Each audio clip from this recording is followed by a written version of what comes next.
નમસ્કાર, અત્યાર સુધીના તમામ ખાસ સમાચારો સાથે હું છું ઝરણા। સમાચારોની શરૂઆત કરીએ ન્યૂઝ 18 ગુજરાતીના રિપોર્ટની અસરને લઈને, જે અરવલ્લી કલેક્ટરે આપ્યા છે ઘટનાને પગલે તપાસના આદેશ।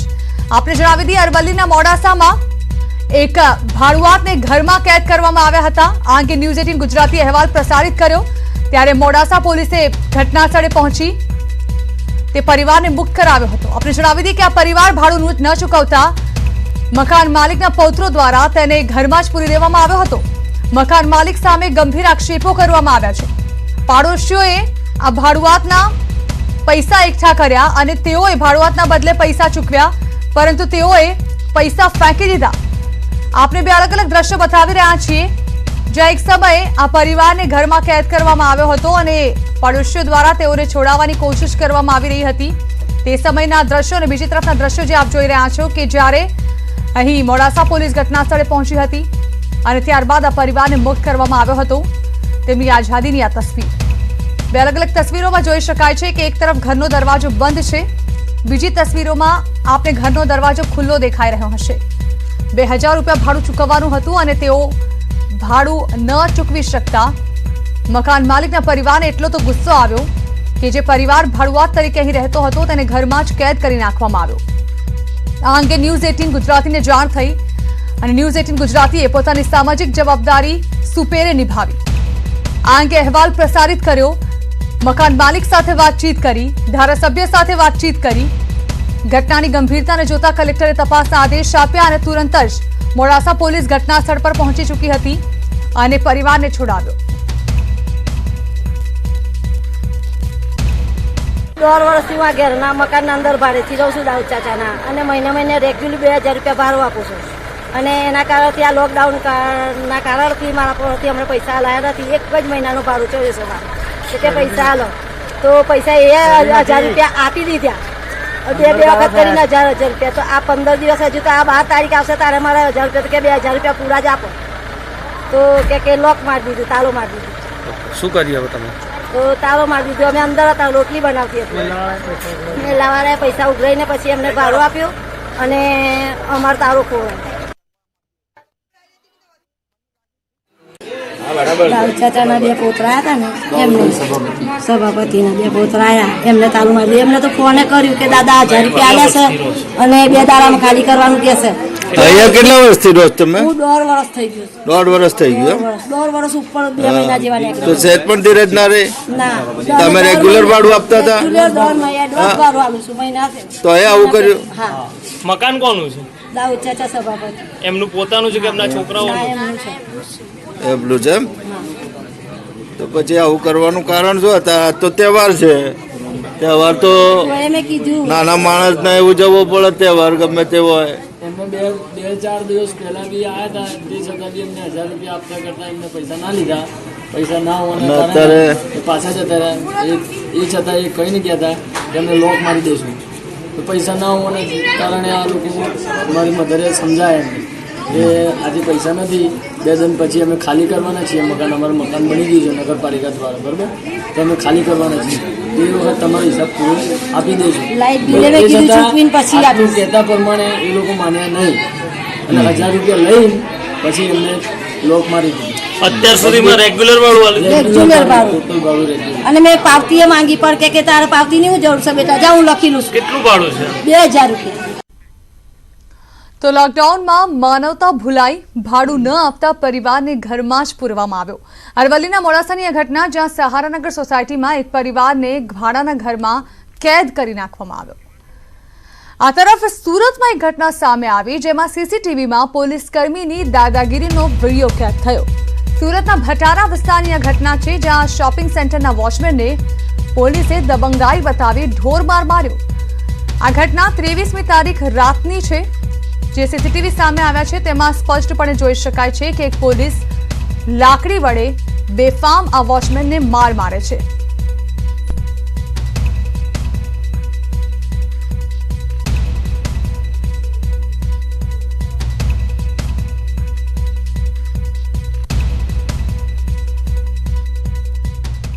અમદાવાદમાં જૂથ અથડામણની ઘટના સીસીટીવીમાં કેદ થઈ, જ્યાં અમદાવાદના ખોખરા વિસ્તારમાં જૂથ અથડામણની ઘટના સામે આવી હતી।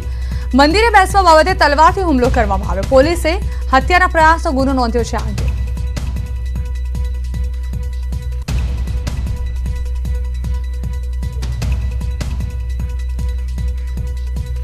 રાજકોટમાં મોદી સ્કૂલ દ્વારા ફી ઉઘરાવવાના મામલે અંતે ડીઈઓએ આપ્યા છે તપાસના આદેશ. 2 એજ્યુકેશન ઇન્સ્પેક્ટર સમગ્ર મામલાનો રિપોર્ટ તૈયાર કરશે.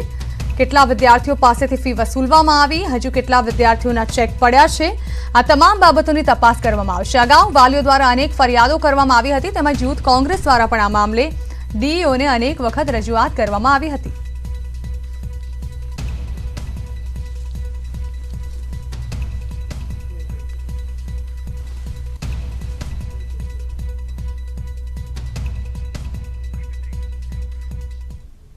તો આ તરફ જીટીયુ પરીક્ષા અંગે પણ મહત્વની જાહેરાત કરવામાં આવી, જેમાં પરીક્ષામાં હાજર રહેનારની જ ફી લેવામાં આવશે તેવો નિર્ણય લેવાયો છે. પરીક્ષા ન આપનાર પાસેથી ફી નહીં વસૂલવામાં આવે. જીટીયુ દ્વારા વિદ્યાર્થીઓના હિતમાં આ નિર્ણય લેવાયો છે. ગુજરાત ટેકનોલોજીકલ યુનિવર્સિટી સેમિસ્ટર 2, 4 અને 6 ના જે વિદ્યાર્થીઓ પરીક્ષા આપવાના નથી તેઓને પરીક્ષા ફીમાંથી મુક્તિ જાહેર કરે છે. તેઓ હવે પરીક્ષા ફી ભરવાની રહેશે નહીં. સુરતમાં વિમાન સેવા ફરી શરૂ થતા પહેલા જ સવારની બંને ફ્લાઇટ્સ રદ થઈ ગઈ, જેના પગલે એરપોર્ટ પર મુસાફરોએ હંગામો મચાવ્યો હતો. 2 મહિના બાદ ફરી હવાઈ સેવા શરૂ થતા અટવાયેલા મુસાફરોને આશા બંધાઈ હતી. જોકે સ્પાઇસજેટની સવારની બંને ફ્લાઇટ રદ થતા મુસાફરો રજડી પડ્યા હતા. મહત્વનું છે કે સુરતથી આજે દિલ્હી, મુંબઈ, જયપુર અને હૈદરાબાદ માટે વિમાની સેવા ફરી શરૂ થઈ છે અને આ માટે એરપોર્ટ ઓથોરિટી ઓફ ઇન્ડિયાએ સ્પાઇસજેટને 4 અને ઇન્ડિગો એરલાઇન્સને 1 ફ્લાઇટ ઓપરેટ કરવા મંજૂરી આપી હતી. જોકે આ બંને માટે સેનેટાઇઝેશન અને સોશિયલ ડિસ્ટન્સિંગનું ખાસ ધ્યાન રાખવા પણ જણાવાયું હતું. મુસાફરોનો લગેજ સેનેટાઇઝ કરવામાં આવી રહ્યો છે, તો સાથે જ મુસાફરો સાથે અન્ય કોઈ વ્યક્તિ એરપોર્ટ પર ન આવે તે માટે પણ અપીલ કરાઈ છે.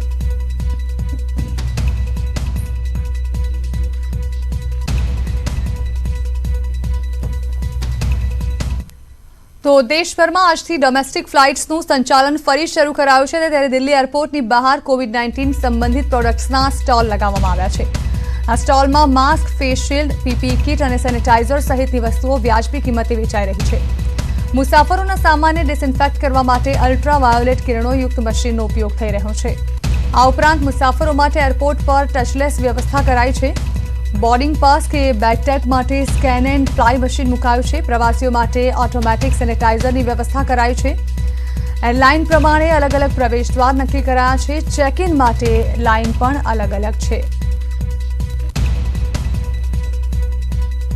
दिल्ली एयरपोर्ट से फ्लाइट ऑपरेशन करीब 2 महीने के बाद आज से फिर से शुरू हो गया है. ये है दिल्ली एयरपोर्ट का टर्मिनल 3.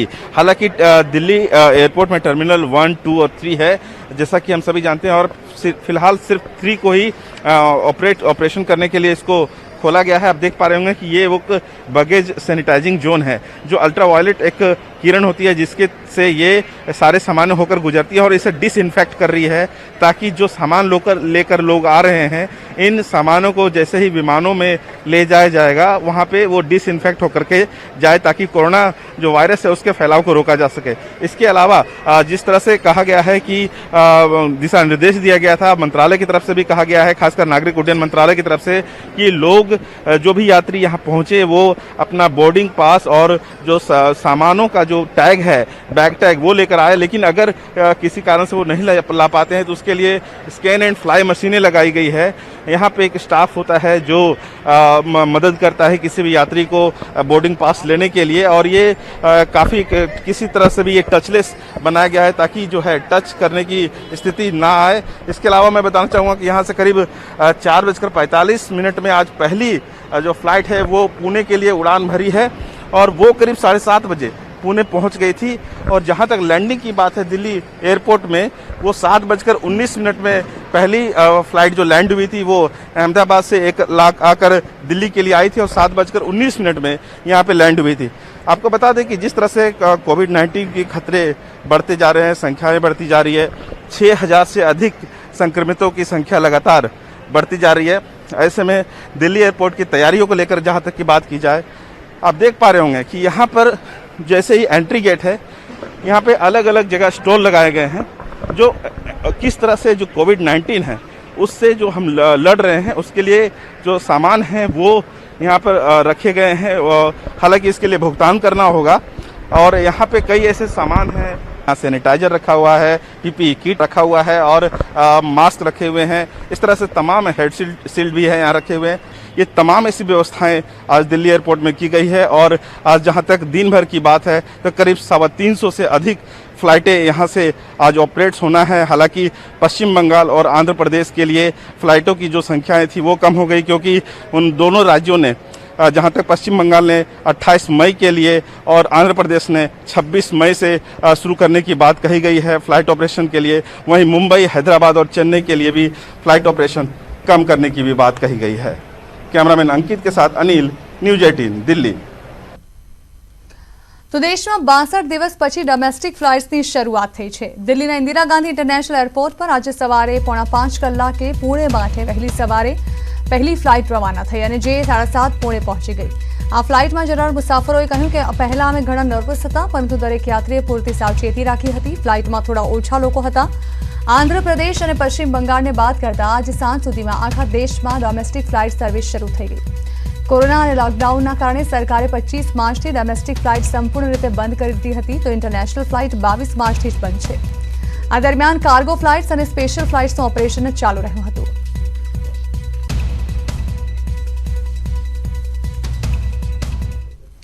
તો દીવ અને મુંબઈ વચ્ચે આજથી વિમાન સેવા ફરી શરૂ કરાઈ છે અને આ સાથે જ દીવ દમણ વચ્ચે પવનહંસ હેલિકોપ્ટર સેવા માટે પણ બુકિંગ શરૂ કરાયા।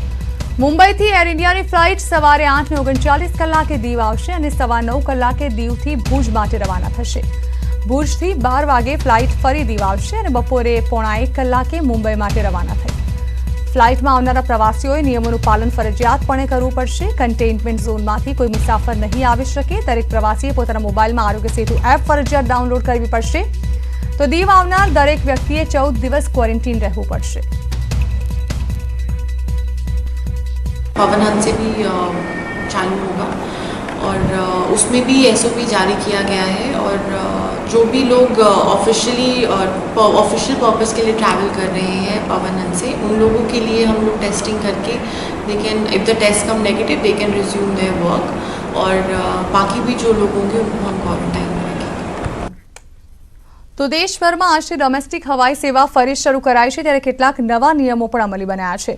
અમદાવાદ એરપોર્ટ પર ઈ પાસના ચક્કરમાં ઘણા મુસાફરો અટવાયા હતા। 77 વર્ષીય વૃદ્ધ બળવંતભાઈ પંચાલ તથા તેમના પત્ની બેંગ્લોર જઈ રહ્યા હતા, જો કે તેમની પાસે ઈ પાસ ન હોવાથી તેમને લીધા વિના જ ફ્લાઇટે ઉડાન ભરી।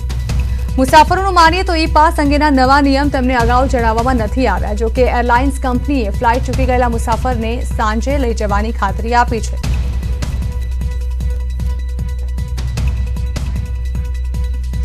આ લોકોની જે સિસ્ટમ ઈ પાસની જે સિસ્ટમ આજે આ લોકોએ જે કરી છે એ ઈ પાસની સિસ્ટમને કારણે આ પ્રોબ્લેમ થયો છે। બાકી આ પર્સન્ટ અમે 7:30 થી 7:30ની વચ્ચે અમે અહીંયા આવી ગયા છે। અમારી જોડે ઓલરેડી બોર્ડિંગ પાસ બી હતો, પણ અત્યારે આજની તારીખમાં જે આ સિસ્ટમ કરીને ઈ પાસની જે નવી નીકળી છે એના ભૂલને કારણે અમારે આ ભોગવવું પડ્યું છે અને આ લોકોએ અમને હેલ્પ કરી છે। ઇન્ડિગોવાળાએ જે અમને 7ની ફ્લાઇટ માટે 8 વાગ્યાની એ લોકોએ ટિકિટ કરી આલી છે। ઓનલાઈન કરવો પડે છે તમારે આરોગ્ય સેતુ ઉપરથી, અને એ પરમિશન જે બી જગ્યા જે બી રાજ્યમાં જવાનું હોય છે એ રાજ્ય તમને પરમિશન તમને આપશે કે તમે અમારા રાજ્યમાં આવી શકો, એમ એના માટે હોય છે। એટલે આ નવી સિસ્ટમ આજથી જ લાગુ પડેલી છે, જે પહેલાં આ કોઈ બી સિસ્ટમમાં જણાવવામાં આવ્યું નહોતું। અમરેલીમાં કોરોનાના વધુ 2 કેસ પોઝિટિવ આવ્યો છે। સુરતથી આવેલી યુવતી સંક્રમિત હોવાનું સામે આવ્યું છે, તો જાફરાબાદમાં હોમિયોપેથિક તબીબ સંક્રમિત છે અને આ સાથે જ અમરેલીમાં કોરોનાનો આંક 6 પર પહોંચ્યો છે।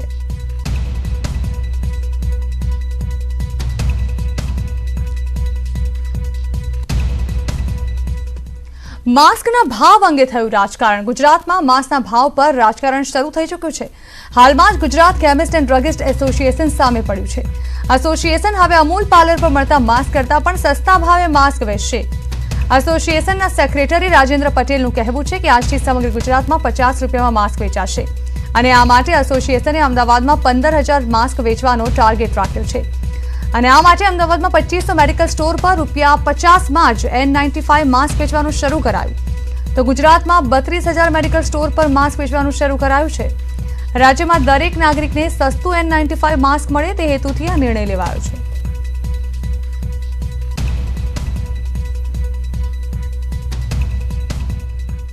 અમે ગુજરાત સરકારના અભિગમ સાથે ગુજરાત સરકારની સાથે જ છીએ.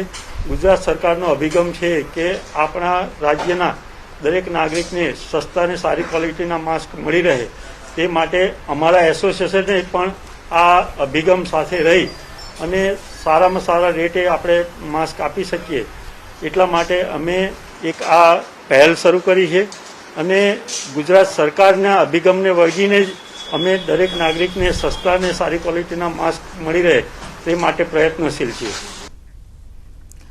લોકડાઉનમાં કેટલાક રોજગાર ધંધાને છૂટછાટ અપાઈ છે, જેમાં સલૂનની દુકાનો પણ ખોલી છે. ગાંધીનગરમાં એક સેલોન સંચાલકે એનું ઉદાહરણ પૂરું પાડ્યું છે. મૂળ સુરતના એક હેર સેલોન સંચાલકે પીપીઈ કિટને પોતાના વ્યવસાયનો ભાગ બનાવ્યો છે. એટલું જ નહીં, તેઓ સેલોનમાં મોટા ભાગની ડિસ્પોઝેબલ ચીજ વસ્તુઓનો ઉપયોગ કરે છે.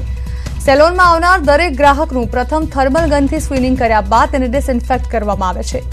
હાલમાં સેક્ટર 17ના જનતા સેલોને અન્ય વ્યવસાયિકો માટે પણ પ્રેરણારૂપ બન્યું છે અને આ માટે સંચાલકે વ્યવસ્થા ગોઠવી છે, જેમાં સલૂનમાં બિનજરૂરી ભીડ એકઠી ન થાય એ માટે ફોન પર જ અપોઇન્ટમેન્ટ આપવામાં આવે છે. નિયત સમયે ગ્રાહક આવે ત્યારે તેને સેલોનનો કર્મચારીએ ડિસઇન્ફેક્શન સ્પ્રેથી સેનેટાઇઝ કરે. ત્યારબાદ હાથના સ્પર્શ વિના પગેથી ઓપરેટ થતા ઓટોમેટિક સેનેટાઇઝર વડે હાથ સાફ કરવામાં આવે છે. સલૂનમાં પ્રવેશ કરતા ગ્રાહકોએ તેમના બૂટ ચપ્પલને પગથિયા પર મૂકવામાં આવેલી સેનેટાઇઝેશન ટ્રેમાં રાખવાના હોય છે, જેથી ફૂટવેર પણ ડિસઇન્ફેક્ટ થઈ જાય. વળી દરેક ગ્રાહકના નામ, સરનામા, મોબાઈલ નંબર સહિતની વિગતો નોંધવામાં આવે છે. સેલોનની દરેક ચેરને પણ દર 30 મિનિટે સેનેટાઇઝ કરવામાં આવે છે.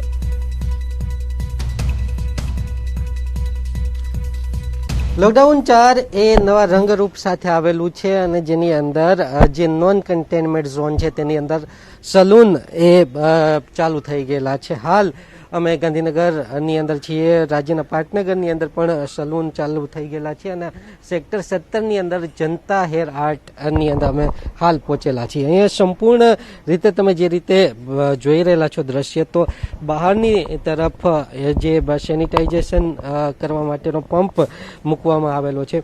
કોઈ પણ જે ગ્રાહક છે તે અહીં દુકાનમાં આવે તો એ પહેલાં તેને સંપૂર્ણ સેનિટાઇઝ કરવામાં આવે છે. ત્યારબાદ તમે જે રીતે જોઈ રહેલા છો તો આ જે એપ્રન છે તે પહેરાવવામાં આવે છે. આ એપ્રન એ એક વખત જ યુઝ થાય છે અને ત્યારબાદ તેનો નિકાલ કરી દેવામાં આવેલો છે.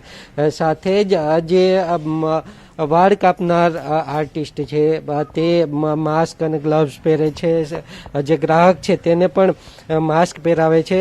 તેમની સાથે જ વાત કરીએ દુકાનદાર સાથે કે કઈ રીતે વ્યવસ્થા કરેલી છે, કેવા પ્રકારની વ્યવસ્થા તમારા દ્વારા કરવામાં આવેલી છે. સૌથી પહેલા તો કોઈ પણ ગ્રાહક આવે એને સેનેટાઈઝર કરીએ છીએ, પછી અંદર આવવા દઈએ છીએ. બીજું કે 3 ચેર છે, 3 ચેરની વચ્ચે એક ચેરની ગેપ રાખીએ છીએ, એટલે કે 2 કારીગર અને 2 ફક્ત ગ્રાહક, બીજું અંદર કોઈને બેસવા દેતા નથી.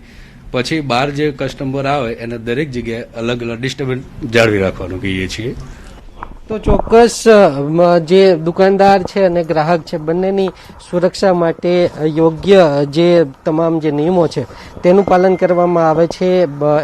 જે ડિસ્પોઝેબલ એપ્રોન છે તેનો ઉપયોગ કરવામાં આવે છે અને સાવચેતી અને સુરક્ષા સાથે જે હેર સલૂન છે તે ચાલુ થઈ ગયેલા છે. કેમેરામેન ગિરીશ સોલંકી સાથે મયુર માકડિયા, ન્યૂઝ 18 ગુજરાતી, ગાંધીનગર. આજે આપણા ગુજરાતમાં વાત કરવા જઈ રહ્યા છીએ ગુજરાત પર ફરી મંડરાયેલા વાવાઝોડાના ખતરાને લઈને. 3 જૂન સુધી આવી શકે છે વાવાઝોડું. 2 દિવસ ઘરની બહાર ન નીકળતા હીટવેવની આગાહી છે. તો તીડ હવે સૌરાષ્ટ્ર બાજુ ફંટાયા છે અને ભાડું ન આપતા આવી નિર્દયતા. આ ઉપરાંત ફ્લાઇટ શરૂ થતા કેવી પડી છે મુશ્કેલી, માસ્કને લઈને કેવું છે રાજકારણ. આ ઉપરાંત મહત્વના સમાચાર જુઓ 6:56 કલાક. Welcome back. ગુટખા લેવા લોકોની ભારે ભીડ જોવા મળી. બનાસકાંઠાના ધાનેરાનો એક વિડીયો સામે આવ્યો છે, જેમાં હોલસેલના વેપારીના ત્યાં ભીડ જોવા મળી. છૂટક વેપારીઓની અહીં લાંબી કતારો હતી. ગુટખા અને તમાકુ લેવા માટે લાંબી કતારોમાં તેઓ ઊભા રહેલા જોવા મળ્યા.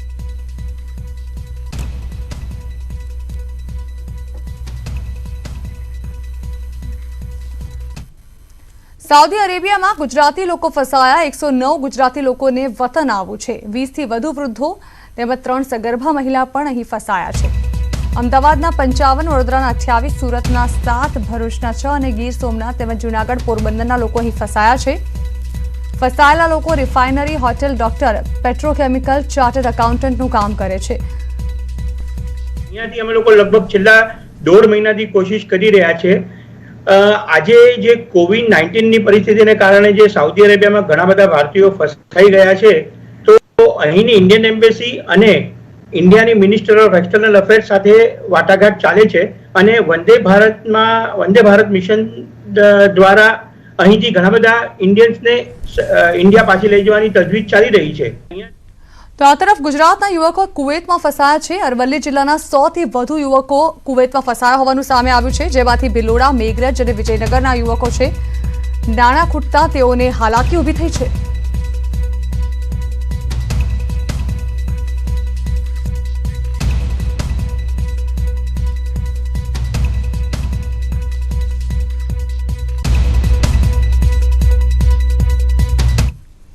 નકલી પાસ કૌભાંડમાં ધરપકડનો સિલસિલો શરૂ થયો છે, ત્યારે અમદાવાદ પોલીસે 6 લોકોની ધરપકડ કરી છે, જેમાં એક આરોપી ભાજપના વોર્ડ ઉપપ્રમુખ છે. સરદારનગરના કૈલાશ ઈસરાની છે તેઓ, અને તેઓની ધરપકડ કરવામાં આવી છે.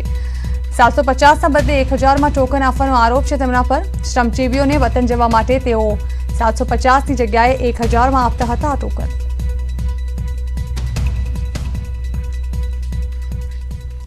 કોંગ્રેસ આગેવાનોની સિવિલ મુલાકાત. રાજકોટ કોંગ્રેસના નેતાઓએ કરી સિવિલ હોસ્પિટલની મુલાકાત. કોરોના અંગેની તેઓ માહિતી મેળવશે. પીપી કિટના વપરાશ અને સેમ્પલની પણ લેશે માહિતી.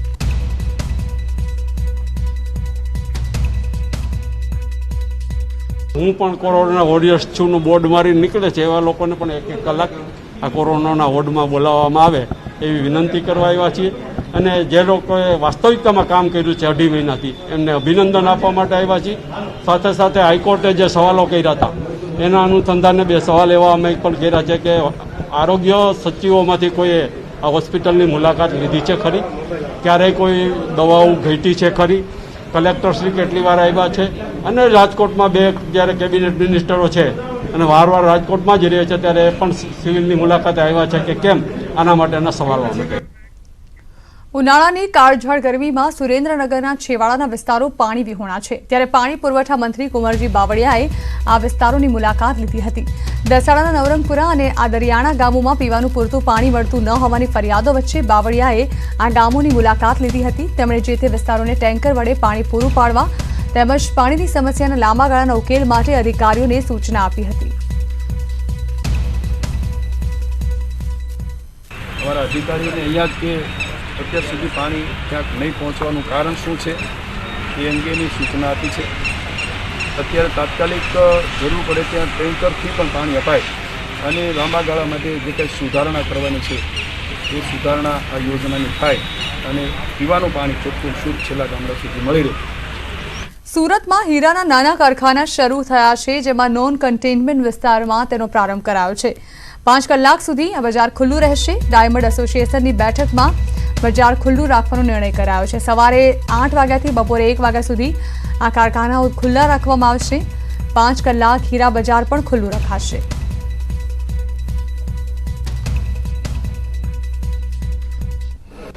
ધીમે ધીમે માર્કેટ ચાલુ થતો હોય એવું લાગે છે. બપોર સુધી આવે છે, બપોર પછી રજા હોય છે અને સેફ અત્યારે બંધ છે. 2 મહિના જેટલો સમય થઈ ગયો છે લોકડાઉન પીરિયડને, ત્યારે હીરા બજાર સ્તબ્ધ થઈ ગયું હતું. પરંતુ જેમ જેમ લોકડાઉન 4માં જે છૂટછાટો આપવામાં આવી છે, ઉદ્યોગો શરૂ કરવાની જે મંજૂરીઓ આપવામાં આવી છે, તે નોન કન્ટેનમેન્ટ ઝોનમાં જે હીરા બજાર આવેલું છે, વરાછાનું મિની બજાર, તેમાં કેટલીક છૂટછાટો આપી છે, જેમાં આજથી 5 કલાક માટે કામ શરૂ કરવાનું આયોજન કરવામાં આવ્યું છે. આપ જોઈ શકો છો કે જે નાની ઘંટીઓવાળા છે ત્યાં પણ અત્યારે કામ શરૂ થયું છે. પ્રોપર 1 ઘંટી પર પહેલાં જ્યાં 4 જણ બેસતા હતા એની જગ્યા પર હવે ખાલી 2 જ જણ બેઠા છે. 2 જ જણો કામ કરી રહ્યા છે. જે ઓફિસ છે તેમાં પણ દૂર દૂર બેસીને લોકો કામ કરી રહ્યા છે. એટલે છેલ્લા ઘણા સમયથી જે બંધ હતું તેને ફરી શરૂ કરવા માટેનું આયોજન થઈ રહ્યું છે. એક તરફ સમસ્યા એ પણ છે કે જે મોટા ભાગે પર જે સૌરાષ્ટ્રના જે કારીગરો હતા તેઓ પોતાના ગામ જતા રહ્યા છે. હવે એ લોકો ક્યારે પાછા આવશે તેનો પણ એક પ્રશ્ન છે. મિની બજાર ખાતે દલાલોની એન્ટ્રી પણ શરૂ થઈ ગઈ છે. એટલે ચોક્કસપણે કહી શકાય કે જે પ્રમાણે આ તમામ આયોજનો થઈ રહ્યા છે, તમામ આયોજનની સાથે માર્કેટો ખુલી રહ્યા છે, એક રાહતના સમાચાર છે. પરંતુ આજે પણ જે મિની બજાર છે તેમાં લોકો ડિસ્ટન્સનું પાલન કરતા નથી નજરે પડ્યા. મિની બજારના રોડ પર હજી પણ પબ્લિક એકબીજાની નજીક બેઠેલી દેખાઈ આવે છે.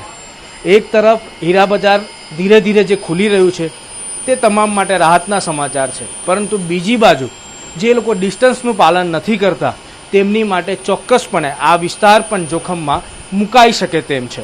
કેમેરામેન પ્રદીપ ચોબે સાથે પ્રજ્ઞેશ વ્યાસ, news 18 Gujarati, Surat.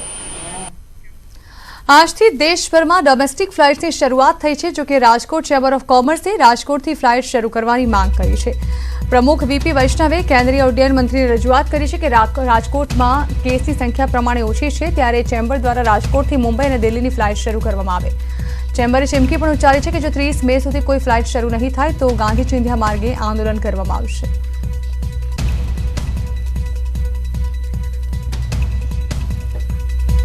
Rajkot chamber of commerce દ્વારા માંગ કરવામાં આવી છે કે રાજકોટથી દિલ્હી અને મુંબઈ જતી ડાયરેક્ટ ફ્લાઇટ શરૂ કરવામાં આવે. આ તરફ રાજકોટમાં કેસની સંખ્યા ઓછું હોવાનું કારણ પણ આપવામાં આવ્યું છે.